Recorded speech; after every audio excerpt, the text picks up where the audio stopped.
So, when India finally got its independence back in 1947, what kind of economy was it left with? You know, it's a bit of a puzzle, and figuring it out is actually super important for understanding the India we see today. So yeah, let's dive right in.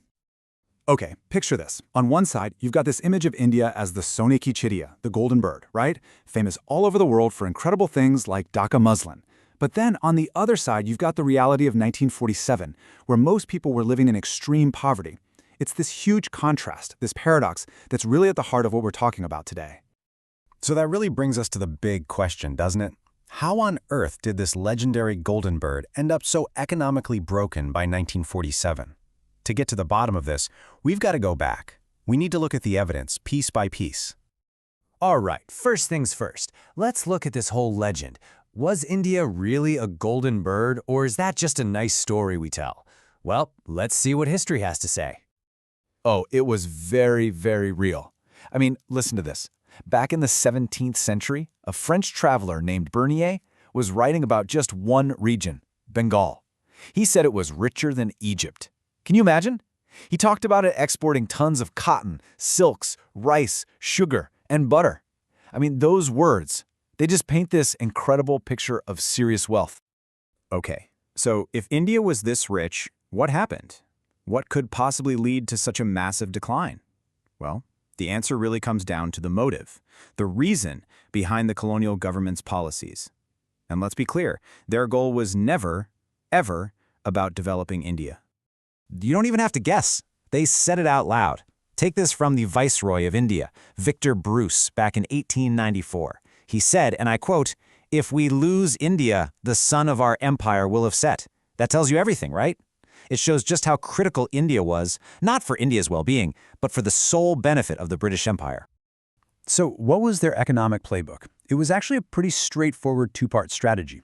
Step one, turn India into a giant supplier of raw materials for Britain's booming industries. You know, cotton, jute, all that stuff. Step two, turn India right back around into a captive market to sell all the finished goods made in Britain. It was this perfect closed loop designed for one thing, one-sided profit. And they were smart about it too. They used infrastructure to tighten their grip. Take the Suez Canal. When it opened in 1869, it was a total game changer. It slashed the travel time between Britain and India, and what did that do? It basically supercharged their monopoly over India's trade, making it way cheaper and faster for them to flood the Indian market with their goods.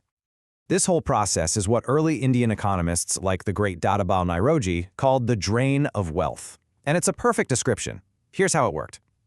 India was actually exporting more than it was importing, creating a huge surplus, a lot of income. But, and this is the crucial part, that money never came back to India. Instead, it was used to pay for the British Colonial Office, all their administrative costs, and even to fund their wars. It was like a massive siphon, just pulling wealth out of the country with absolutely nothing flowing back in.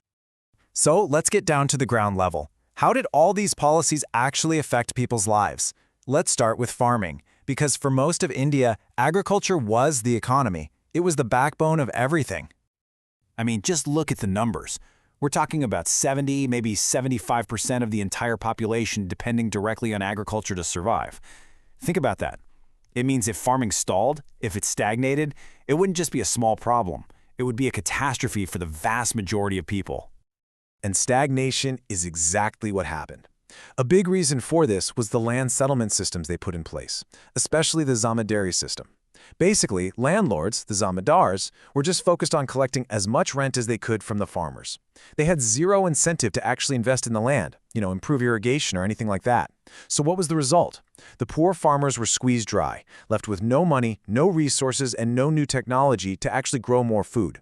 Productivity just kept falling. So that's the story in the fields. What about the workshops and factories? Let's look at India's industries. And just like with agriculture, this wasn't a story of simple neglect. It was much worse. It was a systematic takedown. Think about India's world-famous handicrafts, those incredible cotton and silk textiles that people across the globe wanted. Well, they were systematically destroyed. How? By flooding the market with cheaper, machine-made goods from Britain. This led to massive unemployment for Indian artisans, and centuries of traditional skills just vanished. It was devastating. And you might think, well, didn't modern industries pop up to replace them? The answer is, barely. progress was painfully slow. Sure, you had a few cotton and jute mills starting in the 1850s, and the founding of TISCO in 1907 was a huge deal for sure. But here's the key thing that was missing: capital goods industries. We're talking about the industries that build the machines and tools for other industries. Without those, you can never be truly self-sufficient. It was a planned dependency. So, after all this, after almost 2 centuries of colonial rule, what was the final inheritance? What did independent India actually receive in 1947? Let's take a hard, honest look at the state of the nation. Let's start with people. Education. The overall literacy rate was below 16%. 16. And for women, it was even worse, just around 7%. I mean, how do you even start building a modern nation with a foundation like that?